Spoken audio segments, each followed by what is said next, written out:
সাল্লাল্লাহু আলাইহি ওয়াসাল্লাম এমন জায়গায় দাঁড়িয়ে আছেন, কিয়ামত পর্যন্ত পৃথিবীর মানুষ সেই জায়গায় দাঁড়াতে পারবে না।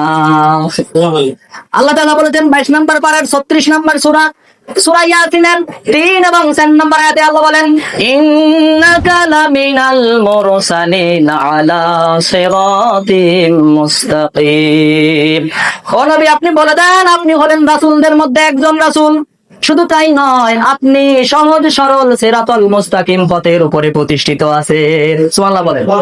মানে এমন একজন রাসূল, যেই রাসূল সঠিক পথে দাঁড়িয়ে আছে। পৃথিবীর যত নেতা একজনও বলতে পারবে না আমি সঠিক পথে দাঁড়িয়ে আছি, বলতে পারবে না।